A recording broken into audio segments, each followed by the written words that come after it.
After 9/11, few government entities were as poorly prepared to take on an expanded role as the U.S. Coast Guard. Already charged with sea rescues, drug interdictions, and immigration enforcement, the Coast Guard became the primary maritime force for Homeland Security, tasked with protecting 95,000 miles of coastline and 361 ports with an old and antiquated fleet. So 5 years ago, the Coast Guard undertook a massive modernization program called Deepwater, and it ended up way over its head. The $24 billion project has turned into a fiasco that has set new standards for incompetence and triggered a Justice Department investigation. The integrated Deepwater system. This promotional video for the biggest project the Coast Guard had ever undertaken looked impressive enough. Deepwater would include 91 new ships and 124 smaller boats, plus new planes and helicopters. Semper Paratus, always ready. But 5 years into the program, the Coast Guard has fewer boats and ships now than it did before it started. It's just sort of hard to believe. Congressman Elijah Cummings, chairman of the Coast Guard Oversight Subcommittee, calls the program a mess. Here it goes to the national security of this country. That's serious business, particularly after 9/11. And so, it pains me. It really does. Is the Coast Guard in worse shape now than it was before it began Deepwater? They say they're not, but I think they are. You can begin with the fact that the Coast Guard spent nearly $100 million to ruin 8 boats. The plan was to take the aging workhorses of the fleet, the 110-foot Island-class patrol boats, and lengthen them by 13 feet, adding a launch ramp for small inflatable boats and expanding the superstructure. But something went drastically wrong at the Bollinger Shipyard near New Orleans, where the first 8 boats were extended. What you see is a lot of buckling in the floor and spaces where something is bending that shouldn't be bending. In other words, should be flat. After just a few weeks on the water, all 8 boats experienced severe structural problems and had to be pulled out of service. They are currently tied up at this pier at the Coast Guard's Baltimore Yard, waiting to be decommissioned. Their problems, the Coast Guard says, too serious to be fixed. Congressman Cummings wanted to show us the cracks and the buckling himself, but the Coast Guard refused to let him take us on base. We should not allow situations to occur where you spend $14 million for a boat that doesn't float. You don't think it was seaworthy? No, and they don't either. That's why when I say they, I'm referring to the Coast Guard. I mean, how does that happen? I don't know. The thing, I'll tell you, I think I know partly. It started with some people not either paying attention, or people who didn't care, or people who were greedy, or people who were incompetent, or people who lacked integrity, or a combination of all. That pretty much sums up the sentiments of just about every government organization that has taken the time to investigate Deepwater and its problems, which go far beyond the patrol boats. And there's been no shortage of whistleblowers shouting Mayday. Some of the blame can be traced to the original Deepwater contract. Coast Guard 41342. From the outset, the Coast Guard didn't have the resources to run a $24 billion project, so it decided to outsource the entire Deepwater program to the private sector, not just the construction, but the day-to-day management of the contract. It went to a company called Integrated Coast Guard Systems, a joint venture of Lockheed Martin and Northrop Grumman that had been formed specifically for this job. Not surprisingly, the joint venture picked Lockheed Martin and Northrop Grumman to do the lion's share of the work. One of the first people to send up a warning flare was Captain Kevin Jarvis, who until his retirement last fall commanded the Coast Guard's Engineering and Logistics Center. People have told us, look, the people that were supposedly managing the contractors were, in many cases, the contractors themselves, the same companies, correct? Correct. People say that this is like the fox watching the hen house, and it's worse than that. It's where the government asked the fox to develop the security system for the hen house, then told them, you're going to do it, and oh, by the way, we'll give you the security code to the system and we'll tell you when we're on vacation. Captain Jarvis, one of the Coast Guard's top naval engineers, had questions about extending the patrol boats from the very beginning. But when he asked the Coast Guard and the contractors for the specifics of the plan, he got an email from the Coast Guard acquisition team. The contractor's engineering work was good enough. We don't need to pursue this any further. It's going to compromise the cost and the schedule, so it's good enough. Thank you very much. They weren't that interested in what you had to say. We were looked upon as being impediments to the progress of the contract. Captain Jarvis wasn't the only person frustrated with the failures of Deepwater. Michael DeCourt was Lockheed Martin's lead engineer for electronics on the patrol boats. It may be very hard for you to believe that our government and the largest defense contractor in the world is capable of such alarming incompetence. DeCourt was so angry that last summer, while still employed by Lockheed, he made this video and posted it on YouTube. That's sort of an unusual venue for a whistleblower. Yes, sir. I was trying to be resourceful and keep the issue going. Why not go to the press? Well, because you had been. Yeah, because the press had told me that they were not going to print because they thought my allegations seemed a little too fantastic, actually. To believe? To believe, yes, sir. What was so outlandish that they had trouble believing? We actually ordered radios for the very small boats that go on the 123s that were not waterproof. That is hard to believe. Yes, sir. And it's true? Yes, sir. Did you tell Lockheed Martin about this problem? Yes, sir, all the way through to the CEO and board of directors. How did the radios get changed? Because coincidentally one day during testing it rained and 4 of the radios failed. An act of God? Yes, sir. A rather fortuitous one, I should think. Did they offer you any apologies?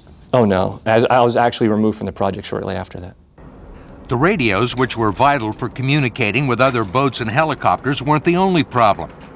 DeCourt says antennas and electronic components on the exterior of the boat wouldn't survive the extreme weather the Coast Guard has to operate in, a fact that was later backed up by the Department of Homeland Security's Inspector General. Even something as simple as the placement of security cameras made no sense. We installed a camera system with 2 very large blind spots that were directly over the bridge, about 15 feet wide on each side. Over the bridge? Yes, sir. It's not an area you want a blind spot. No, I should think if one wanted a security system for their home, they might have a camera over their front door. But no one's laughing about the boat's electronic communications system, which failed to meet government security standards. Voice and data transmissions could leak out and be monitored by anyone, jeopardizing not only the Coast Guard's own secret messages, but those of every government agency the boats communicated with. How serious were these communication problems? Very serious. Very serious. What happens is if you don't do the wiring in a certain way, countries like Cuba can eavesdrop on our communications. I mean, secret communications. I mean, and that's not good. If you had an enemy ship or a terrorist ship that was trying to smuggle a dirty bomb into the United States and they were able to listen to the Coast Guard traffic at the port, they could conceivably weave their way through the boats? I would think so, yes. Those are the kind of problems that we're talking about. Once the Coast Guard decided to deep six the extended patrol boats, it stepped up the schedule for its long-term replacement, the Fast Response Cutter. It was to be built at this Northrop Grumman facility in Gulfport, Mississippi. And instead of having a steel or aluminum hull, it would be made of a composite material, which made the cutters much heavier and required 4 engines instead of 2. We used to call it a brick. It was just so heavy. And even a brick, if you put enough horsepower on it, you could make it plain on the water. Well, that's exactly what they did here. Why did they decide to make it out of composite and not out of steel or aluminum? I really don't know that answer, other than the fact that one day it was the traditional hull and the next day it's going to be composite. Do you think it had anything to do with the fact that the contractor had built this big, huge shipyard to do composite hulls? One could really make that inference. I don't know if that was part of the decision, but one could sure make that inference. Was one ever built? No, thank goodness. After tests showed technical and design problems, the Coast Guard finally pulled the plug, and another $38 million in developmental costs went down the drain.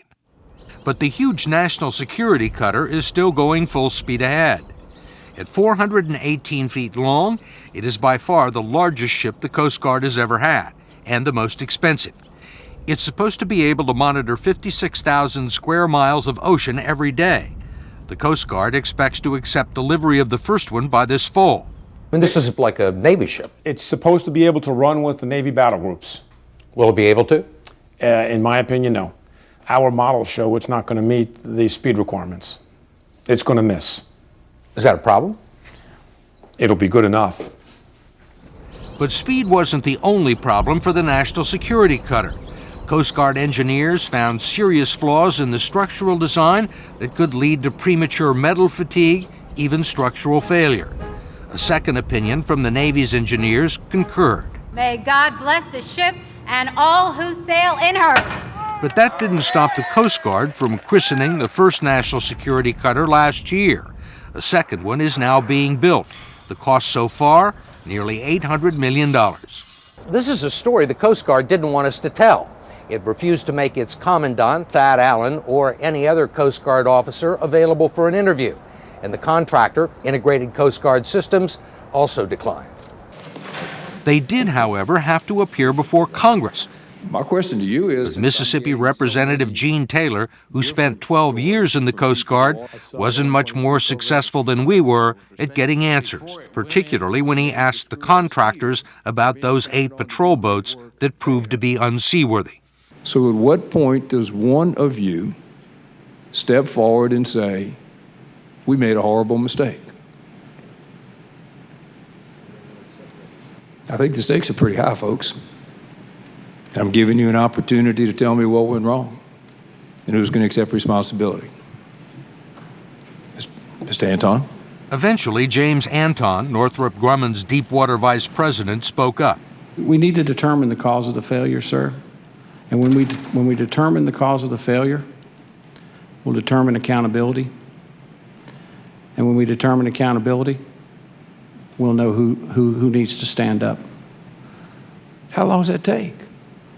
Well, was it 2 years ago? Besides serving on the Coast Guard Oversight Committee, Congressman Taylor knows a few things about extending the length of boats. He had it done on an old shrimp boat in his hometown of Bay St. Louis.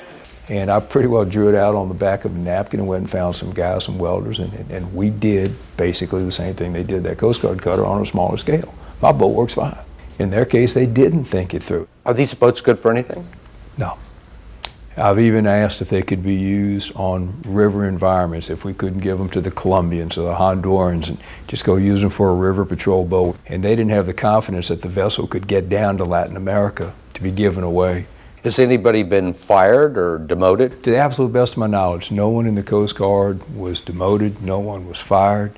The taxpayers have not been given their money back, and of course the ships haven't been fixed.